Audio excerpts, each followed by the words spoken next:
Thanks for tuning in to Student of the Game podcast. I'm Tim Stone here with our very special guest today, Mr. Jay Dahan. Jay, thank you for being here. Appreciate you, man. Thank you. Appreciate you so much.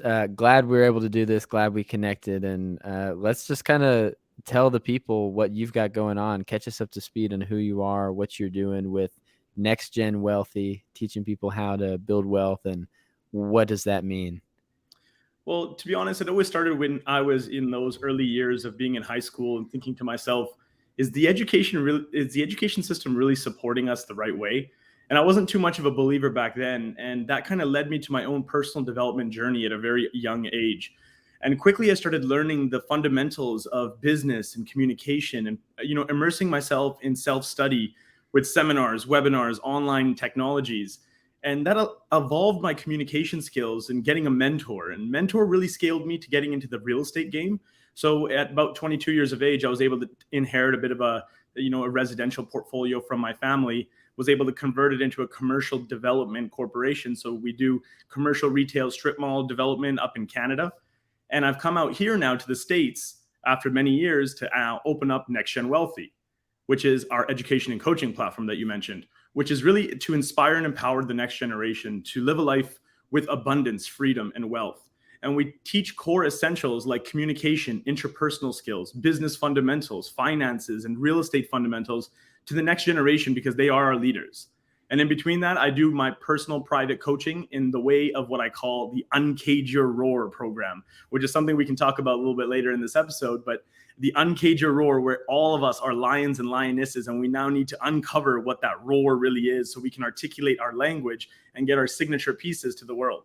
So that's kind of some of the stuff that I got going on, but I appreciate being here and you having me on, and any value that I can add to your audience, I'm here for. I love it, and I'm excited to get into that. But I wanted to start with the personal development. Like, what was Jay like before you got into that? How did you learn that you need to invest in yourself? Because that's really important.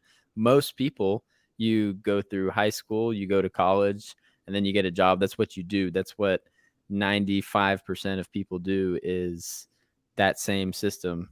Just go to school, find a job, get paid, live your life, and a lot of people are happy with that. But you and I and people like us and probably a lot of the listeners have found that investing yourself in your education outside of just traditional university is how you can kind of get to the next level in a lot of things and reach goals faster. So what did that look like? How did you get into it? Where did you start? Why did you start? Well, if you want to be real now, we're gonna get real because Let's be real. I'm here in my condo in Tampa right now, and I'm just kind of low key on a Friday. We're just getting some work done, but now you're getting real with me and asking those kind of questions because that really, first of all, I want to say the quality of the question is the quality of the result. And looking back at what the most pivotal moment was that changed my entire trajectory of how I wanted to, escape myself from the normal traditional system versus, now going on to my own path, my own journey, the entrepreneurial journey, so to speak. I think truly was back in those high school days, it was interesting the different types of experiences that I went through, from being bullied in middle school to then becoming quite popular in high school, but then failing high school and getting involved with the wrong crowds. And having a little bit of access to money gave me that type of energy to get myself involved in the wrong things, drugs, alcohol, going out partying too much. And that landed me in some pretty dark places. But I think the most pivotal moment was the day that I was sitting in that jail cell, looking down at the ground, thinking to myself, there's only one dead end. And if I don't change anything, my parents, see, they're immigrants from India and England, and they immigrated in the 80s over to Canada for their next generation to be, having a better life.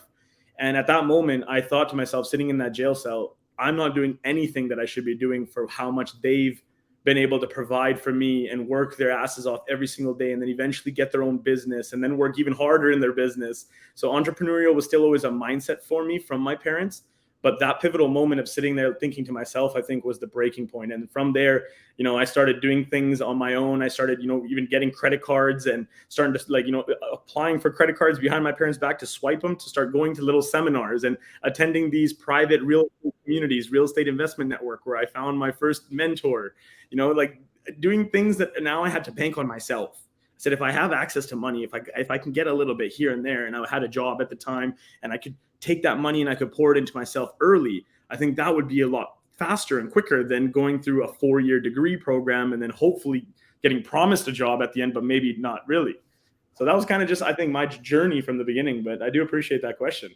Yeah, I mean, I can imagine being in a jail cell can feel like rock bottom and cause you to go either way. Like this is just a waste, whatever. Like I'm just going to end up here, or I'm never going to be here again. I'm going to be the complete opposite. I'm going to do everything I can to be extremely successful. So I love that. Did you go to college? So I started attending post-secondary afterwards, right afterwards, to be honest, but I did it in my way. So I started taking open studies, started taking particular courses. Psychology was always a fascination of mine. That's why, even my background now in neuroperformance, neuroscience, as well as just, hypnotherapy, it's giving me angles all from those original roots of going to, certain universities. I did get a college diploma in accounting. I did get some real estate certificates, but it was all certificates and diploma programs if I ever did the traditional path. It was evening courses, so I could still be on my grind during the day, building my back end, my infrastructures. So you did it your way because you already had that vision when okay, I'm going to get this education. It's important, but it's not going to, the whole college life is not going to be your distraction. Yeah. But I will tell you, man, there was a lot of failure, a lot of trial and error throughout that process doing it that way. Mm-hmm. This is why now we look at coaches and we look at mentors and we look at people that we, can now learn from and pay these people to give us measurable results. But at the end of the day, back in the day, it wasn't so simple. It was just, you had to have to just trial and error. And that was very expensive lessons that I had to learn. And that's why I've been able to spend, a lot of money, hundreds and hundreds of thousands of dollars, if not millions of dollars, just on the development of the mind and how much I was able to experience through failed opportunities, businesses, nightclubs, holistic clinics, you name it, marketing agencies. We built them, we scaled them, we had offices out in Canada. It was incredible, but it really just comes down to what is the impact that you're actually leaving with the business that you have. That's what I think really business comes down to. It is. So with that, just development and just investing yourself in all ways, having that right mindset, you got into a lot of those businesses. You mentioned nightclub, all these things, and I've seen you made videos on social media. What businesses did you try? How did they go, and where did you end up? Cool. That's what I'm saying. I just named a few right there. Everything. The nightclub was just, I would never get back into the hospitality industry, plain out. It's just a very interesting industry where there's a lot of money. It's very lucrative where it can be made. But on the other side, it's very shady. There's so much undercover stuff. You have to legit watch every penny, every drop of alcohol, the attention to detail is just too much for the type of return, in my opinion, of risk reward. Right. But that was a good adventure. We went in, we started constructing it. It was supposed to be like a high-end private gentleman's club in the basement of an existing kind of stage club upstairs. So we rented the rights to the bottom. We started building out the construction. It was going to be VIP. It's called Veda. We were going to call it Veda. VIP access membership, where you walk in, you scan your card, and you walk in, they already have your credit cards and everything on file. So you never pull out your wallet during the event there. They already have facial recognition. They already know who's in the building. Everything was going to be top security. It was going to be one of the most elites in Western Canada. And what happened was, again, the guys upstairs did something a little bit, and I don't want to go into too much detail about it, but then the landlord stepped in, and apparently we all got locked out.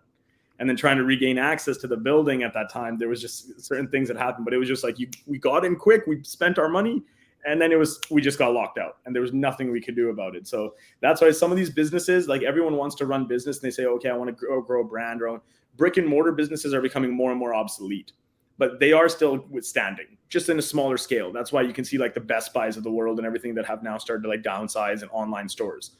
But if you think about just like the overall business concept, is that people are running around with businesses with just brands. They're creating a logo and they think they have a business. That's the mistake here. That growing an actual business and looking at what the time that it takes, the effort that it takes in its own capacity is the hard part. And at the beginning, that's the foolish mistakes I made. I was thinking like, oh, you just open up a nightclub. Oh, you can just, spend 100,000 here, spend 100,000 there, and, invest 200 here in a piece of land. And then all of a sudden the building development doesn't go through. And then now you're getting lawyers involved. You're doing some different things on the back end, but a learning experience throughout it. Another one was a holistic clinic. I'll give you this last one here. The holistic clinic, invested in a partner, spent, over $100,000 just getting the retail business of a holistic clinic. Before marijuana was going to become legal up in Canada, she was going to create holistic type of style clinic that was just going to bring in that type of clientele. And what happened was, starts running it, stops paying rent. I own the building that she's now positioned in. So I'm the landlord, and then I now became her business partner to kind of fund her because her investor fell through last minute. And I was like, it was a great idea. I was like, I'll just invest in you. Okay, sure, I'll put the money up. So I built it. I was like, it's being built in my actual building as well too. So got that. Boom. Something happens. She leaves. I get sued for $1.3 million because she stopped paying rent for 2 months and then came and lied to a locksmith, took everything out, and all of a sudden, boom, now I'm coming back, and here we are in this scenario where the $1.3 million lawsuit. Spent another $20,000, $30,000 defending the case. We overthrew the case. In that $20,000, $30,000 extra spent now, I learned the whole civil litigation process. See, my mind beginning has always been education oriented. So I take every failure and every experience that I go through and I quickly learn the lesson and I utilize it. Now, if I'm going to pay these lawyers $350, $450 an hour to defend my case, I'm going to sit there like this with a notepad and I'm going to take as many notes as I can, as we do in our conferences. You know, we think of this as we have to go to a conference to learn, but you have professionals in your world today. You are a professional. You work with massive professionals. You know, this comes down to now utilizing them. When I'm with my accountants, I'm with my lawyers, I'm sitting there, I'm taking notes, I'm understanding what so I can learn from the experience that I'm paying for. And I think that by far has given me the utmost experience in the business world. Yep. That mindset of wanting to learn is super important. And a lot of people, when you're in a bad situation or it's costing you a bunch of money, maybe you're losing out on a deal that you had stuff invested in, you just call it tuition. That was the cost of learning my lesson. So that's a good thing, because if you learn, you won't do it again, and that'll save you a lot more money. So I was just curious with the lawsuit, and if you can't go into some of the details, okay, but who was suing you? It seemed like the partner was. that doesn't make sense to me, but okay. Think about it like this. We got into business. She's running the retail operation now inside the business. I'm just the landlord, right? That was my primary role. Right. So she stops paying rent. I go back to her and I say, okay, listen, like, I understand I'm your business partner, but I'm also the landlord. That's my first hat that I have to wear. Right. That's the number one hat that I have to wear, is I need to collect rent, because that's a whole bigger issue here. And there was a little bit of a glitch. No, we got to put that towards more inventory. We got to do something else. Then I go lock the door. And I was like, okay, we're going to pause this. We're going to freeze this for a second until we can figure this out. She somehow got in, cleared out the whole entire inventory bay, and escaped. And sued you. And then I couldn't do anything about it. I called the RCMP showed up at the time. Blah, blah, blah. There was a whole scene that happened, but there was no actual. It was a civil litigation case in that case, right? So now it was either I have to go and sue her, or I was like, okay, you know what, I'm going to bite the bullet. It was about 35,000 in inventory. You know, the bay was already built out in my own building. I was like, I can lease it out to somebody else, get a higher rate. I'm still looking at the future potential of my actual real estate project. I'm not looking at the business aspect. That's why business is quite risky. The real estate is where I'm at. And now with this happening, it was left alone. And then all of a sudden I got papers in the mail. Apparently it's like cost of relocate. The case was, there was no case to it. Like even all the lawyers looked at it. It was just that she could put us through the court system now. She could actually fight it to a certain degree. And that kept us kind of have to be vested. You know, myself, my assistant, a partner of mine, 2 of our corporations. Like it was interesting. But again, the learning lesson was learn from the experience. If you cannot learn from the experience, everyone has negativities all day. 6-to-1 ratio on a common emotions. There's one positive emotion that humans feel. 6 are negative. Joy is the only positive emotion. Then you have fear, sadness, contempt, anger, disgust, and surprise. You have the 6 other common ones, and they're very negative type styles. So we're always going to hit adversities and negativities. So it's about gaining the mental strength up here to be able to overcome those adversities, overcome those negativities. And I think that, you know, being able to overcome failure in business, I think has been one of my greatest reasons why I'm continuously push harder in business and teaching people the real stuff versus some of the facades that are being sold out there. Yeah, that's super important. And kind of going back a little bit, just because I have a lot of people who are very successful business owners doing a lot of ventures, kind of like you said, it's very expensive, throwing around a lot of money to learn these lessons. What advice would you give to someone who does not have that money to learn these expensive lessons? They're just getting started. Kind of what you are doing with NextGen is the next generation. You're coming up, you got this mindset, you want to get involved and do something better, but you're 16 years old and that's all you got. And see, and that's the hard part, because for the youngsters that are watching this as well too, it's like you're in an age right now where you want to do big things, you want to grow to these bigger places, but you know, the one thing that is really a huge lack is money, right? You don't have the money to go and spend to go and find $10,000 coaches and start to level up your game, or start going to these, you know, crazy conferences. But the number one thing you can do is, yes, seek for a mentor. Have the intention to find a mentor. That doesn't mean you're necessarily going to find one. When I, my mentee, my first mentee, Gus, when he first found me, he went into a conference with the intention to find a mentor, and then somehow we got connected, and that, a year and a half, here we are.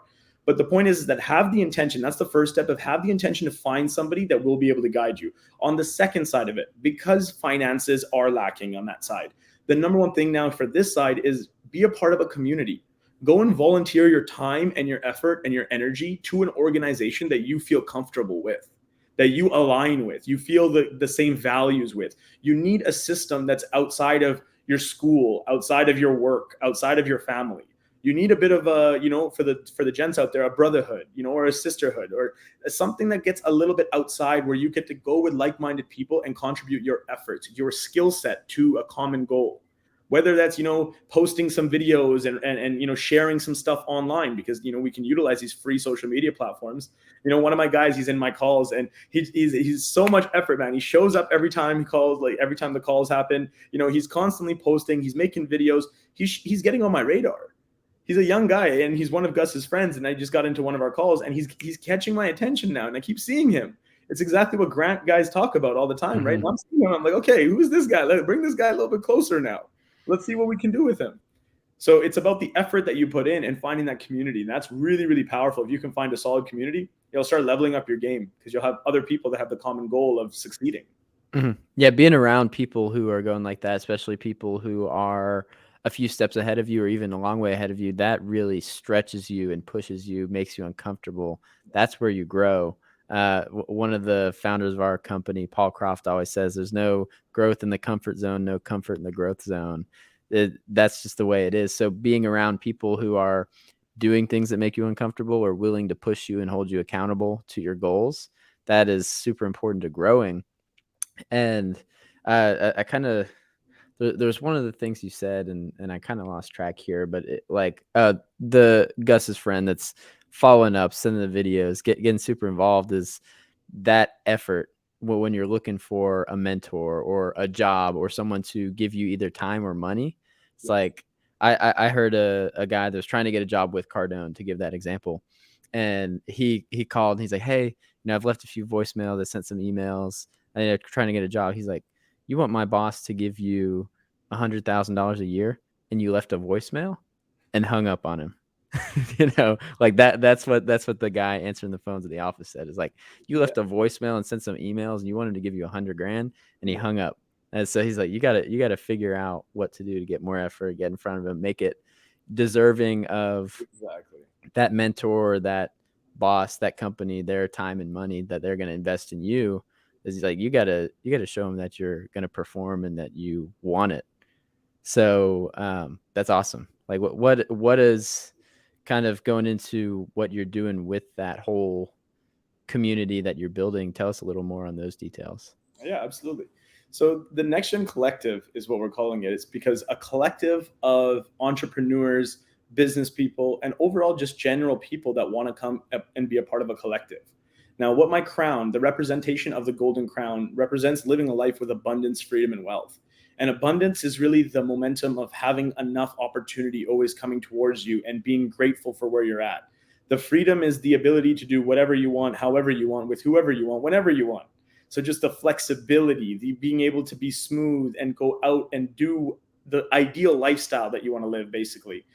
And the wealth. And with wealth, most people will associate it first towards money, but mine is a little bit last. I think wealth is the accumulation of, relationships, love, loyalty, respect. And yes, of course, the sharpest tool that's in the toolbox, which is money. Right. And with money, it enables you now to actually put this all together and actually truly live the most authentic you. So the community that we've built is comprised of this Uncage Your Roar, is my signature program that I've launched for 2023 within the collective and the NextGen Wealthy Academy. And what it is really finding the right mindset, clearing some of those limiting beliefs that hold you back from the success that we truly need and want. And then it's really articulating the language, getting your communication right so you know how to say it, and using the right tonalities and character to your voice. And then it's truly going out there and actually roaring, going out there and being the most authentic you. with social media content out nowadays and everyone just trying to get likes and followers and this and this and this, it's the biggest thing that, and Gary Brecka talks about it all the time. Authenticity is the most powerful frequency. So what we do at NextGen is we teach people to really just be their most authentic self.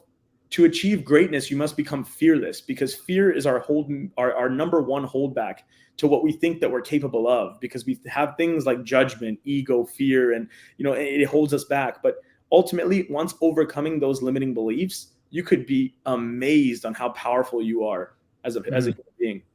Yeah, right off the top, what are some tips for overcoming fear? Let's just say in speaking, because that's a big thing. You're very, very well spoken. That's one thing you teach. It's very important to becoming successful. What's a way to get through that fear? Well, the first thing is understanding that. I'll tell you this. I used to be deathly fearful of public speaking. Before I met my first mentor, Richard Dolan, I was very scared. You know what I mean, of public speaking. And what I thought to myself was, when I heard the statistic that death is number 2 on the fear list, public speaking is number 1. And I was like, people would rather die than to actually public speak. I was like, I have to conquer this now. So I made it a lifelong mission to actually do that. And how I did that was obviously learning a lot of tips and tricks along the way. But the number one tip that I took from just becoming the communicator that I am is that it's not actually about what you say. You see, 55% is actually the body language. It's how you're seeing me and my eyes and my face and the reactions that I'm having. 38% is the nonverbals. It's my tonality, it's my pitch, it's my volume, it's my duration of my words now that can actually put character to my voice. And then 7%, just a mere 7%, is actually the words that are coming out of my mouth. See, most people are scared to get the wrong words out because they don't know what people are going to think about the words they say. But they don't think that actually 93% is the way you're saying it. So if you start to understand communication, that was the biggest thing that moved me forward, was just like, okay, so it's not really about that. And always remember this: 450 words our brain can actually perceive and think, and only 150 to 180 words I can get out at full capacity dialogue. If I don't stop talking for the next minute here, I will only be able to get 150 to 180 words out, which means there's still about 250 to 300 words still processing in my head, thinking about what I'm going to say next, what's happening, all the movements. So this is the thing about humans, is that we think too much and we don't speak enough. And what happens is we get caught in between. That's how people don't know how to actually slow down when they need to think, versus the ums, ahs, or likes that they'll use in their sentence structures. It just comes down to aligning the speed of the way you think and the way that your actual voice is projecting out. And if you can control and measure that, knowing that 55, 38, 7, that's how you become the ultimate communicator. Yep. Becoming more aware of that data and what it sounds like is how you build that confidence, is what you would say. Correct. Well said. Awesome. So there's so much value in what you're doing, and seeing how you've become a mentor to Gus. So I think I've followed Gus on Instagram before I ran into you guys at an event in Miami, and it's really impressive at such a young age. Just everything about him, like all the people meeting him at the conference, he looks me in the eye. He's well-spoken. He asks good questions. How much of that would you say was natural, or your mentorship has led to it? Well, first and foremost, because he's an impressive guy. Yes, he is. He's a champion for sure. And that's why when I saw him, I knew there was something about him. And I was like, I've seen something in you that I've never seen in anybody else. And first and foremost, I just want to give credit to Stacy, his mom, because she has raised one heck of a boy. I'll tell you that now. For him to be a teenager, when I saw him at 16 years old, still very well spoken, very well mannered, did very well. There was still that lion that was in the cage, though. That's where I could see that. I was like, you are so much more powerful than you think you are. Because he was aspiring. I told you, the first time I met him, he just came into that conference. It was the first investment he made in himself. He got him and his mom a ticket to go to GrowthCon. He's been saving up his money, working 2 jobs. So I just knew that this guy, there was something about him, right? And boom, flies out there. He's like, I'm going in with the intention to find a mentor. So 3 days go by. He doesn't find anything. He looked at Grant, saw everyone. He's like, wow, this is such a crazy environment. I love it. And then the third day, last night, I'm in the bar walking through, and then I see his mom, and she's grabbing a glass of wine. I was grabbing my drink, and I was like, oh, and we got into a conversation. She's like, so what do you do? And I start telling her about NextGen Wealthy. She's like, oh my God, my son is here. You should meet him. He's 16. And I was like, absolutely. That's why I'm here. Let's go. meet him. We had about a 30-minute conversation. From that point, it's like, okay, you know what? I see something in you that I haven't seen in anybody else. I was like, I'm gonna take you under my wing. And straight away, I was like, he's like, I want to build a business. So I helped him scale his business fairly quick and getting him a car detailing business. And he went from being a busboy making like $10 an hour, $1,500 a day, like scaled his business. And he's like, Jay, what are you doing? Like, how did you do this with me in 3 months? Like, I want to know what NextGen is all about. And I was like, okay, well, let's go. And hence then I kind of, we always say it, yeah, I kind of adopted him basically now because he's like my son. He's like my little brother. He's like my mentee. Now he's actually, a marketing director of my company. So there's a lot of different moving pieces, but incredible journey to see somebody so young with so much energy, so much vibe, so much presence, and just channeling that. Like he had all of what it took, and all of these youngsters have all of what it takes. They're so energetic. They have so much power. They have so much knowledge up here because they've been born and bred technology. They just don't know what to do with it. They just need to be led. And that's the biggest problem that's happening with the education system. And if not the overall political system, and if not just overall the world, is that we're not focusing our time into the next generation. We're not focusing our time to teaching our next leaders on what's right, because the traditional side was from the boomers. They had the traditional foundation. And Tim, like our generation, we kind of went through a little bit of both. Like we simmered through both. We got the traditional value. We kind of grew up with technology, and we're kind of like, okay, like because of our mental capacities. But then these young guys now, these 14, 15-year-olds, 16-year-olds, man, I'll tell you, they're quick, they're fast. If they're led the right way, there's no telling what they can actually accomplish. They'll revolutionize our entire world with technology the right way. Mm-hmm. Waiting for more of those leaders to stand up. So the skills and the mindset and becoming a better entrepreneur and better person are super important. That's what you help with. But a lot of people are probably thinking, well, how do I make money? What would be your advice for someone that's like, I'm all in on that. That's great. But how do I make money? So part of our corporation now is incorporating the actual referral side program, which is starting off as a basic level of you being able to go through the program, see the results and the benefits that you're actually seeing in the way that you're communicating, the way that you're actually showing up in the world, and the difference that you're actually starting to make. And of course, there's a referral program, but there will be launching something in 2024. It'll be the part 2 version of the NextGen Academy, which is actually going to teach a business in a box model that's going to be now grandfathered in for all members of this year that will give you the entire platform to go and become a coach, speaker, mentor type of style approach. So you, as for example, for somebody young like that, you would become like a Gus. So we're modeling now that, for example, you have a speaker like myself, you have a right-hand guy like Gus that's now learned the entire marketing back end.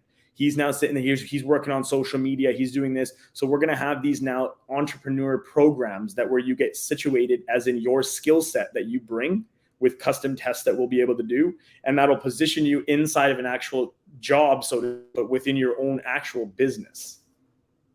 Very cool stuff for the next year, man.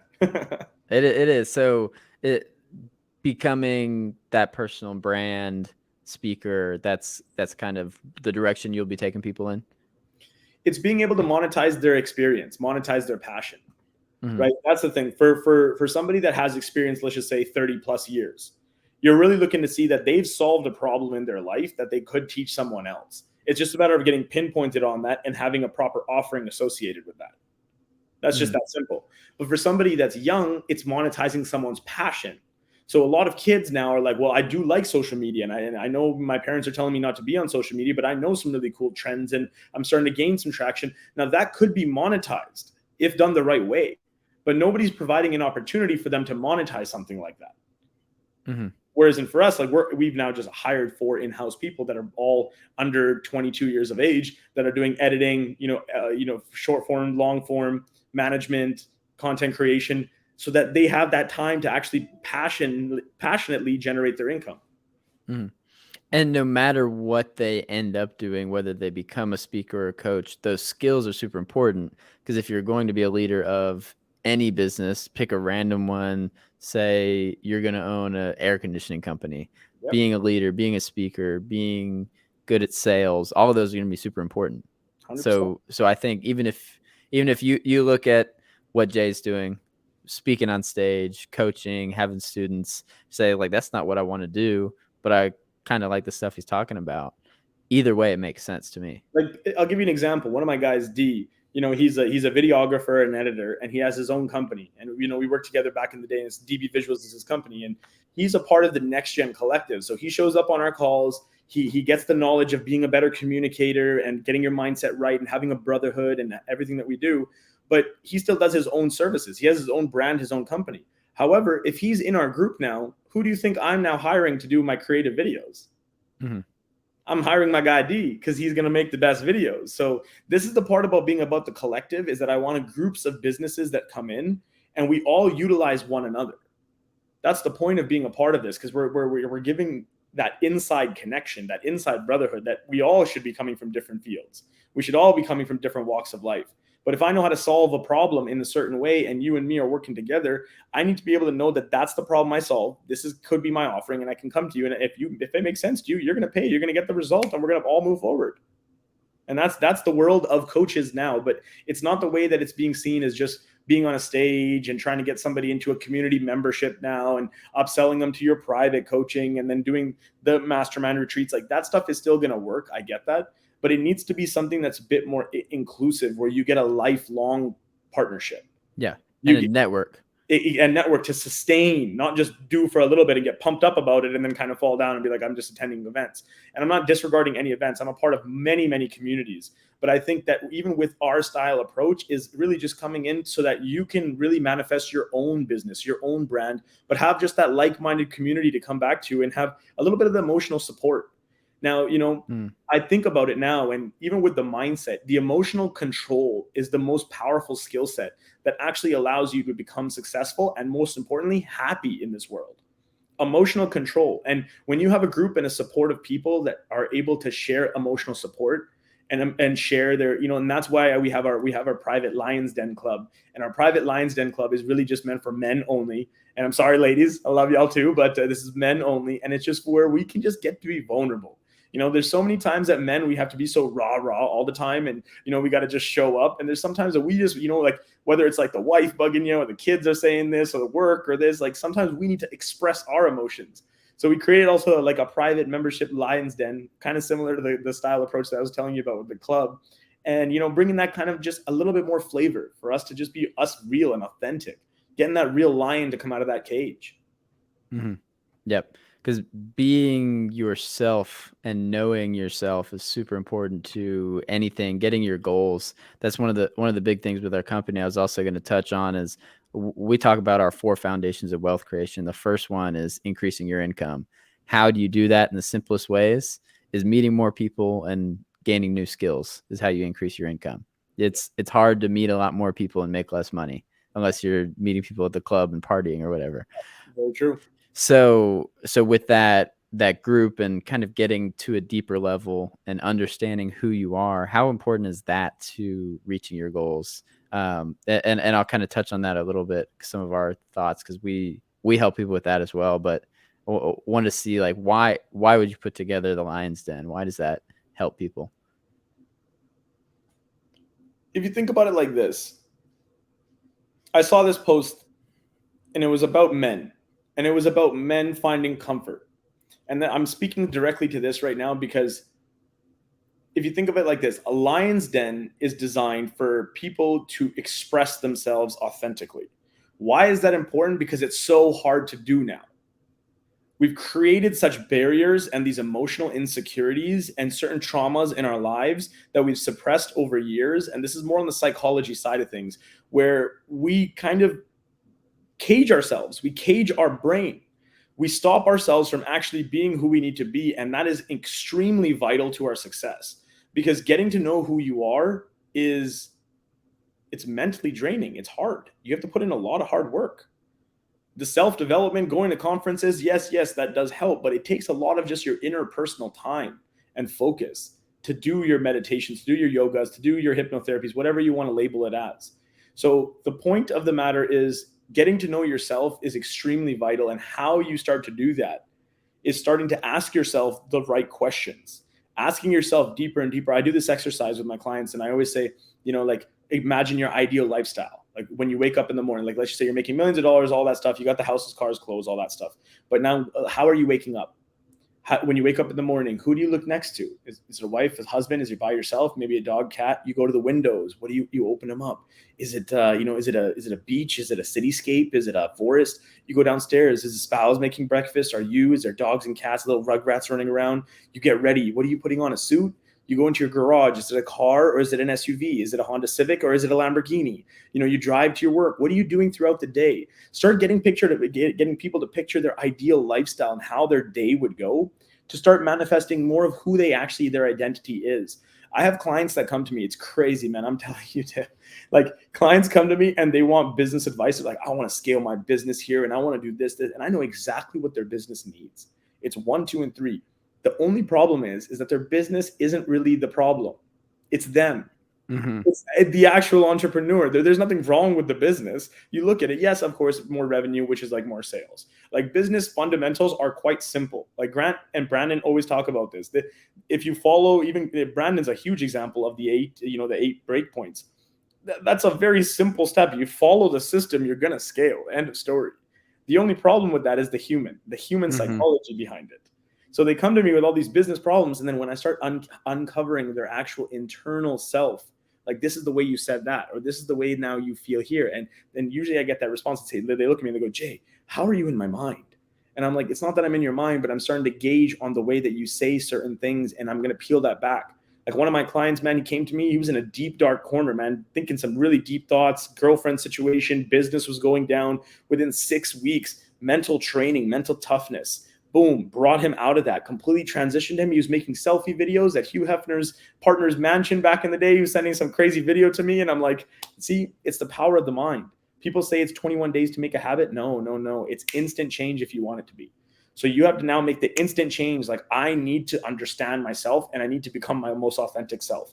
Make that a statement and have the most purest intention behind that statement. If you can do that, that's where you can now set the plan in motion to now start to seek the resources, seek the communities that I talked about, seek the mentors, and start to now actually cultivate the plan. Mm. You are a direct result of everything you get, and like all your business results, everything that happens kind of starts with you. So one thing with our company, Croft and Frost, most people come to us for taxes. That's like, we start as an accounting firm. People are coming to us for taxes, and we were looking at it, talking about it the other day. JD was, and 23% of what we do is tax services. And everything else is helping the entrepreneur and the business owner become who they need to be to have better results on their tax return. Like, look at that. That's Exactly. incredible. That's incredible right there. Yes. So, and it's 90% mental, and 10% of it is what you actually did with your money. So it translates perfectly. Like, becoming who you need to be is how you get to the next level. And one of my big goals, Jay, this year, and I may have shared it with you, I'm not sure, but is to earn $1 million in active income this year. And what I'm more excited about is not having $1 million in the bank. That'd be cool, whatever. But it's becoming the kind of person it takes to make $1 million is what I want, because that person is free. That person can do whatever they want to do in life. That person can also get to the next levels. But it all starts with, what do I have to do every day to be the kind of person that makes $1 million? That is it. It's not what do I need to do to make $1 million? It's who do I need to be to make $1 million? Absolutely. So Well said. love that. What's next for you? I know you kind of talked a little bit about the vision, but you guys are really, really going hard in 2023, it looks like. Yes. And right now, like, our play is quality versus quantity. Yes, we're opening up our membership now, our free online academy that has the fundamentals of mindset, communication, and business. So those are the 3 core courses that we're releasing free of charge for the first 100 people to enroll themselves in the NextGen Academy. That will be kind of our main step there. But exclusively on this side, quality wise, we're just looking for a hand-select group of people right now that want to start showing up. That's literally what I'm looking for. I know the rest is all coming, and there's some amazing big things that are going to be slowly released, like the NextGen event. I'm going to plant that seed with you, and I'm going to plant that seed for viewers as well too, because if you're associated with this man right here, you're definitely going to get treated well. And anything I can do to add more value to your audience, that's what I'm here for. So we got a couple of things going on in the pipeline for sure, but really it's just, it's continuing the momentum. continuing the momentum, I should say, because momentum is something that needs to be nurtured. So it's not always about thinking about what's the next big step and what's the biggest next launch. It's about sustaining that momentum. And I think we've hit this year so far in the first 2 months with a power. And now we're coming into March and coming into April. I think it's just time to sustain more and more credibility at this point. You'll see some amazing social media presence from us. And I got to give Gus a little bit of respect for there. He's been doing some amazing things with our new marketing team. So I always want to give him a shout out. But we're also here for anything, again, that you need as well, too. I know you have people in your network, and on our side of things, we want to be able to share. We want to be able to brand collaborate. I have a lot of entrepreneurs that could definitely use your services. If not myself, maybe we'll have that conversation, because this is what it's about. The collaboration is the new currency, and Brandon Dawson says that all the time, right? If we can start collaborating our services, our businesses, our mindsets, this is where the next level is going to be. Yeah, you just have to have an abundance mindset, because a lot of people want to think of competition. But the reality is that there's so much market share out there. There's and especially doing something like you do, is like you're not even limited to the United States or North America. And just in the United States, there's 300 million people that could probably benefit from what you're doing, and what we're doing as well is Exactly. Work together. And that's what we're doing right here, sharing information with each other's audiences. These will be splitting the clips on both of our Instagrams, with both of us, all the things we're sharing. And that's what it's about. That's how you do it. So for someone listening who's not quite there yet, we are doing what we're talking about right now. That, like, you're seeing it in real time. Is you just have to be in front of more people to help more people. And to reach your own personal goals, you have to help a lot of other people reach their personal goals. So I love that. I love everything you're doing. You guys are great. You're crushing it. And I like seeing all the things you're putting together.